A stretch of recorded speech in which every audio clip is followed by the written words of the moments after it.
One thing I've noticed about the Skoda Fabia is that it's full of storage solutions almost. It's to be the first time I've ever seen a large storage space up here. How cute is that? I want to remind you all that when it comes to the automotive industry, the German companies never innovate, but they always aim for perfection. They will take bread and butter and they'll take it to a high level of near perfection. That's how it is, guys. This is exactly why German cars are desirable. It's not about being groundbreaking. It's about taking a Trabant and turning it into something very desirable by giving it a proper engine, giving it a proper punch, a motor punch, and also giving it a proper suspension, giving it a proper acceleration, guys. That's how you make a car desirable. So another thing I'm going to remark to you all is that it comes as no surprise that German cars are fun to drive, because this is another thing I was talking about when it comes to aiming for near perfection. German cars have the driving pleasure. And this Skoda Fabia is no exception. Hello everyone, over here is the Skoda Fabia. Now, I'm going to tell you all something very important. The Skoda Fabia is quite an interesting B-segment hatchback because it's had a very unusual beginning compared to other European competitors. Most European competitors like Citroën and Volkswagen, they were born from small cars. They grew from small cars. They had a humble beginning. They started from small cars. But in the case of the Skoda Fabia started later. We can establish that the Skoda Fabia started because of their relation with Volkswagen. Over here is the 4th generation Skoda Fabia. Now I'm going to tell you all something important. The 1st generation Skoda Fabia was horrible, and so was the 2nd generation. The 3rd generation was where desirability was taken to a new level. It is over here, I believe, that this is where the Skoda Fabia had an unusual beginning, because you see, the Skoda Fabia had something similar with the Asian brands, like the Toyota Yaris and the Nissan Micra. The thing Skoda has in common with the Asian competitors in the B segment is that they were undesirable, they were horrible to look at, but they were super reliable. This is the similar case of the Skoda Fabia. The first 2 generations were generic and not desirable, but they had a trump card. The Japanese had a trump card for being super reliable. This particular competitor over here, the Skoda Fabia, had a trump card that was somewhat different to every single car manufacturer in the automotive industry. Practicality. I'm on a quest to find out, does this Skoda live up to its name? And also, the practicality status it has, the high status for practicality, is it really what we all perceive it to be? We're going to find out in a moment, everyone. So everyone, this Skoda Fabia costs 24,000 euros. Is this good value for money or not? We're going to find out in a moment, everyone. Let's get done with this review right now. Oh yes, everyone, this is the front of the Skoda Fabia, the 4th generation, guys. Looks stunning, and it does look a bit like an evolution of the 3rd generation Skoda Fabia. Looks absolutely stunning. In fact, the overall design at the front reminds me of the Skoda Scala. But the thing about the Skoda Scala is that the Skoda Scala is a C-segment car. Reminds me of the Skoda Enyaq as well. I think this is a strong Skoda identity. They always have this sort of grille. And this is another prominent Skoda identity. This has always been with Skoda, including those 2 ridges that accompany the badge. The overall shape of the Skoda Fabia looks very much identical to the last generation. But the prominent difference I've noticed with this particular Skoda Fabia is that there's more round edges everywhere, like over here, guys, and over here as well. Like I'm noticing a lot of, it looks very much like the last generation, but just more round edged in certain angles.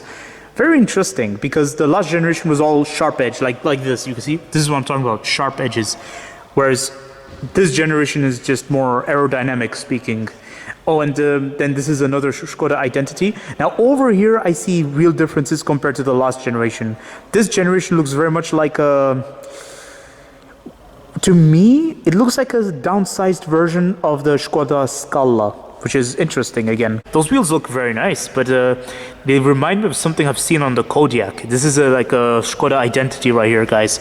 Skoda always offers these sorts of wheels, but they kind of remind me of something Audi used to offer.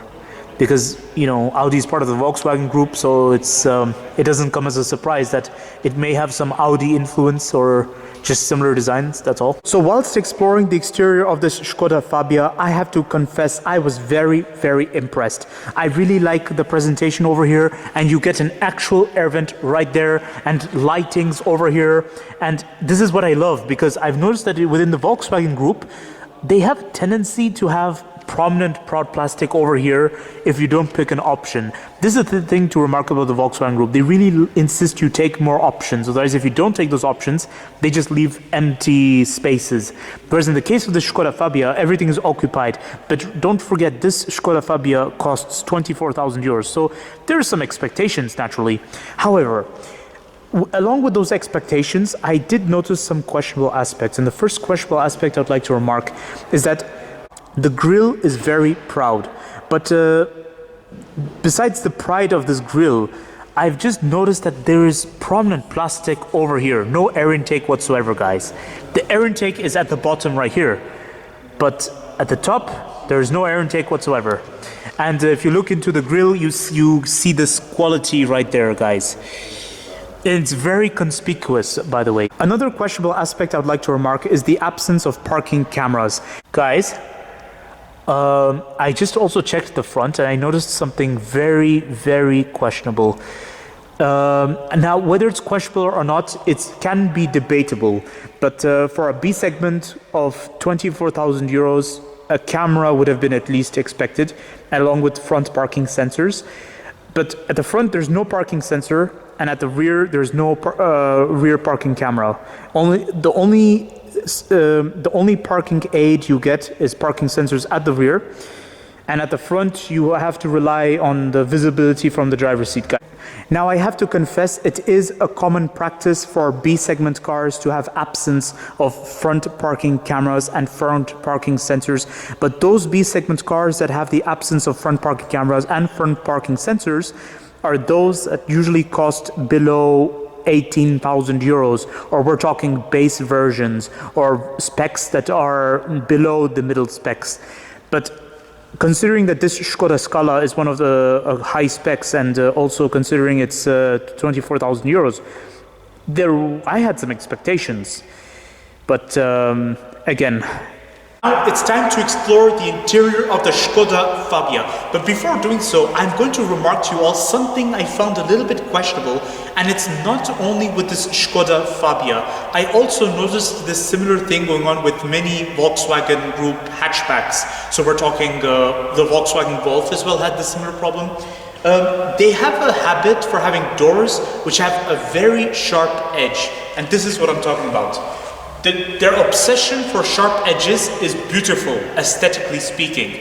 But when it comes to practicality, you will see what I mean. So over here is the door of the Skoda Fabia. But watch what happens as I open it. You get this sharp edge of the door that sticks out very proudly every time I open the door. So it's almost as if it's about to make contact with my neck. So every time I have to open the door, I just have to move my head backwards, although it's not going to make contact with me. But you see, I'm the type that just thinks that I assume that the door may make contact with me, so I have to always back away every time opening the door. So, you know,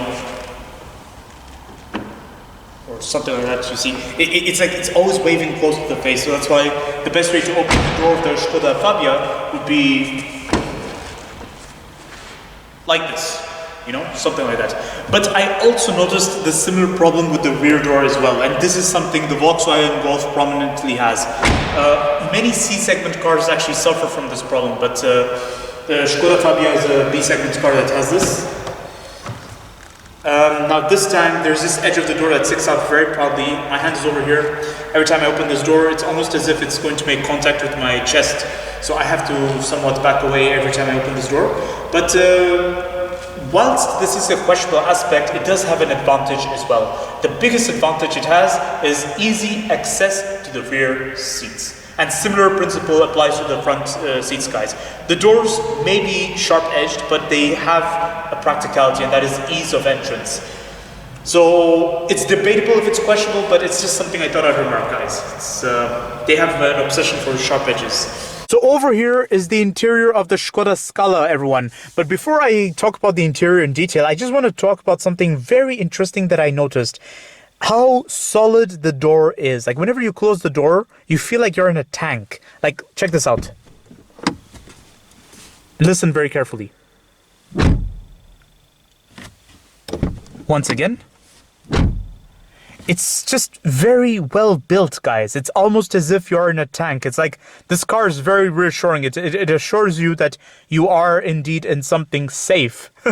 Very nice. I like that. This is the Germanic quality, guys. I mean, the thing about German cars is they are no nonsense when it comes to build quality. They make sure they're serious business. This door handle, guys, this is the first time I've ever seen a proper door handle for a B-segment car like this. Over here is the steering wheel, everyone, and it's very nice. I like the two-spoke steering wheel. Over here is your infotainment system, everyone. Very, very nice. And I just like how big it is and how it's at a proper location where you don't get easily distracted when driving. You get to see what's happening on the road, but at the same time you get to see what happens on the infotainment system. And then over here you have your climate control. Now there is presence of hard plastic over here and over here. Okay, that's good, but then you do get fabric right here. Now, the presence of hard plastic is a common practice amongst B-segment cars. Over here, you get nice cup holders, everyone, speaking of practicality. And when it comes to practicality, do you see these little dots right here? This is for when you open a bottle, guys. So it's very interesting how Skoda does their cup holders. They're famed for this, actually. They grew from this. And then right here, you get another practicality solutions. And then over here, you get a deep storage space. Over here is the gear lever, the manual transmission, everyone. Looks very nice, and I like the quality and the feel. This is a typical Volkswagen Skoda. This is a Volkswagen group quality, I've noticed. Like, I've noticed the Golf also has a similar feel and quality. You do get a digital instrument cluster. Now, it's not every day you come across a B-segment car with a center storage. This time for the Skoda Fabia, you do get a center console storage. Look at this, everyone.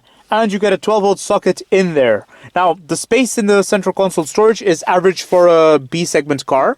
Some B-segment cars don't even come with central console storage, but the Skoda Fabia has been very generous in this regard. There's no USB point or 12-volt socket over there, guys. So, whether this is questionable or not, you all be the judge, because I think it's average for a B-segment car. I forgot to mention, guys, you get heated front seats. Now, that is a plus. You felt like the central console storage was small, didn't you? Well, look at this. You get a nice glove box that is as good as it has to be for a B-segment car. Now look at the door bin, everyone. The door bin is very good. I like it. It's quite spacious. You get extra storage spaces right here, everyone. Now that is very good. One thing I've noticed about the Skoda Fabia is that it's full of storage solutions almost everywhere. You even get a storage solution right here. And this has to be the first time I've ever seen a large storage space up here. I've never seen this before, guys. I've been in large SUVs and large family cars. Not even they had a large storage space right here. I mean, look at this. This is adorable. Wow. I've never seen this before. Never. That's very good, and I like the way it closes. It has a very solid feel to it. And you get some lighting controls over there. And you get a nice mirror over here. Another sign of practicality is that Skoda has cared to include handles for the driver's seat and the passenger seat. Look at this. Now this is good because I've seen some B-segment cars that do not really offer this. So it's good that Skoda actually offers it. Very refined, very new, very refreshing. And you do get Fabia written right here. So I see a lot of patriotism going on in this interior. A lot of Skoda pride. Very good. But along with that Skoda pride, I noticed some questionable aspects about this interior, okay? And the first questionable aspect I would like to talk about is, first of all, the door handle over here is beautiful. But at the same time, you just have to be careful about something, because when opening the door, and I noticed this similar problem with the Skoda Enyaq, by the way. When opening the door, this part of the door can act like a scissor, almost. You see this? Over here? What happens is, if you leave your finger here, whilst after opening the door, you let go, everything, your this finger can get stuck in between this part of the door right here. Be careful, that's all. But normally it would have been better if there was a more interesting design than this. Otherwise, it just, yeah. Otherwise, what you can do is you can open the door with 2 fingers like this. Another questionable aspect I would like to remark, guys, is that despite the price of 24,000 euros for a B-segment car, I'm seeing empty spaces right here. And right here as well. It's almost as if 24,000 euros was not enough, guys.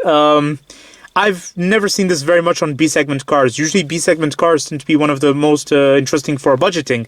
But in the case of the Skoda Fabia, and I've noticed this similar thing going on throughout the Volkswagen group, is that they really insist you put more options. Because the more options you put, the more spaces you see being occupied.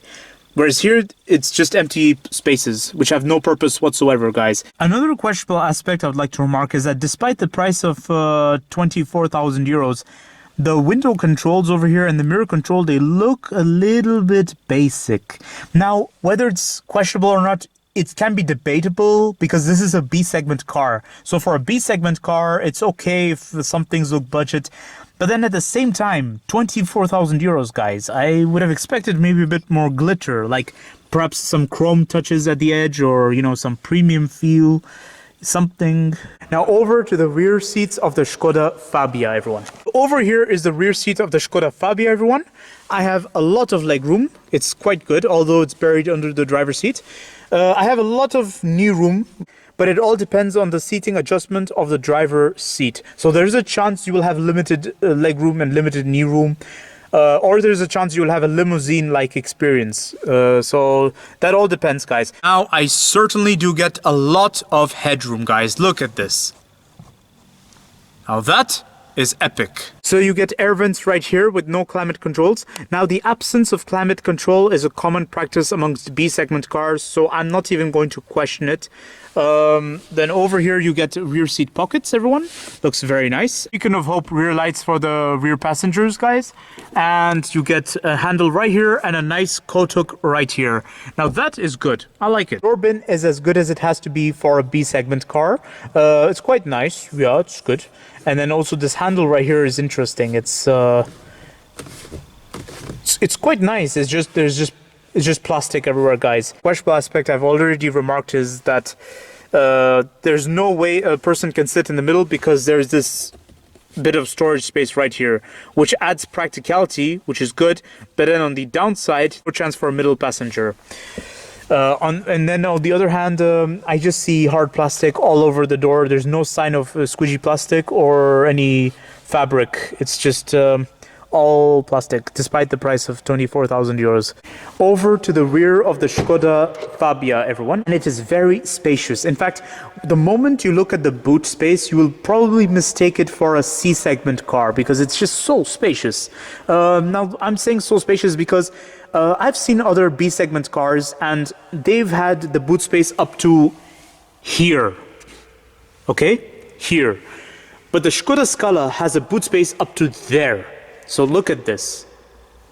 That's a big distance, guys. I mean, when I first saw this boot space, if I had not known I was reviewing a Skoda Fabia, I would have probably mistook this for a Volkswagen Golf or probably a Skoda Scala. But I imagine the Skoda Scala has a humongous rear space, so that's good. That's very good. And then there's practicality solutions. So over here you get your emergency triangle, very nice. And then hook right here for your shopping. Then you get a beacon of hope light for the boot, very good, and you get some tether points. Now, the absence of 12-volt sockets is not questionable because for a B-segment car, why would you need a 12-volt socket at the boot? It's debatable. I mean, I'm not even going to question it, but if you find it questionable, you guys may be right or wrong. I don't know, guys. But honestly, in my opinion, I think 12-volt socket does not need to be at the rear because there's no need for it. It's only in the center and at the front. Another practicality solutions I've noticed, guys, is this. This is for your shopping to prevent things from rolling around the interior. Check this out. How cute is that? Parents, I bet your kids are going to have a lot of fun with this. But just be sure not to let them play too much with this because this is not a toy. This is a practicality solution. Now, in order to close the rear door of the Skoda Fabia, you just gently pull this this thing right here and pull it at a gentle pace. Job done. So here's my conclusion of the Skoda Fabia. Now, what I have to say, everyone, is that this is a very promising continuation from Skoda. I really am impressed with this 4th generation Skoda Fabia. The design is absolutely stunning, and I really like the new trend Skoda has adopted with this Skoda Fabia, and it's a similar thing that goes on with the Skoda Scala. Now, the Skoda Fabia has been a very promising model from the very beginning, and this is evidence, guys. The thing to remark about this Skoda Fabia is that it really boasts family friendliness, and it goes to a point where this is a car that is not entirely meant for budgeting. But I'm going to tell you all something in a moment. Germans have an obsession for aiming for perfection. They are perfectionists. When it comes to the Skoda Scala, there's a lot of things about the interior that's actually quite good. I really am impressed with how everything is laid out at a logic location.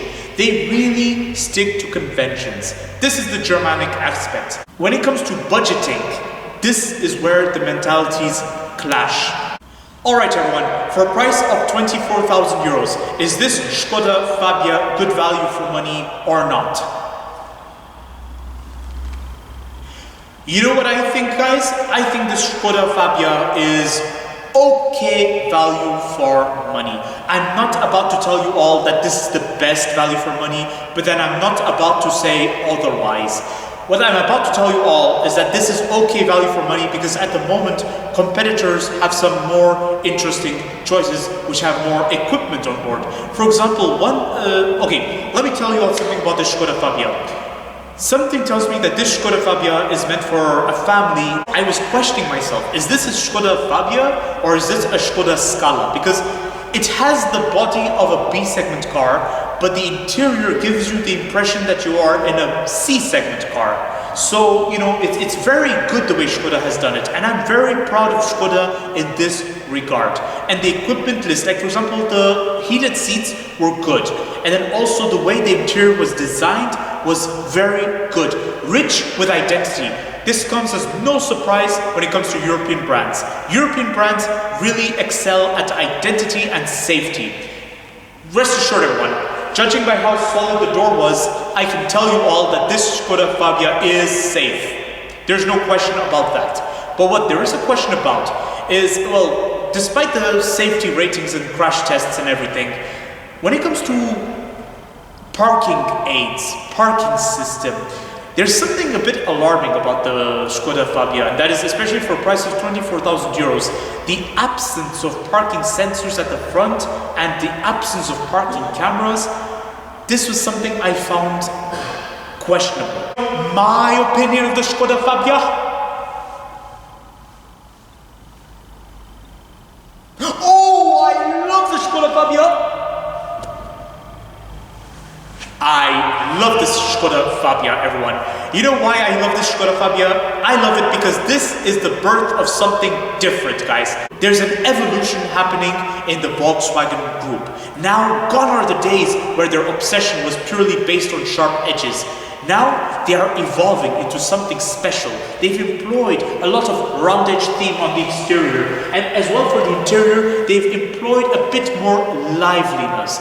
Now, this has just started, but I hope that in the future it progresses even more. And I'm very certain that Skoda will improve their value for money because there is potentials. I see a lot of potentials. The B segment is one of the most important segments of the automotive industry. The Volkswagen Group have realized this. But the specialty of the Volkswagen Group is that they really prioritize quality, and this has been evident with the Skoda Fabia. However, quality does come at a price, but I'm very certain that Volkswagen Groups will realize this and they will do something about their Volkswagen Group cars, especially the Skoda Fabia and the Volkswagen Polo. The Skoda Fabia is very, very family friendly. So don't forget to like, comment and subscribe, and stay tuned for more videos that are on the run.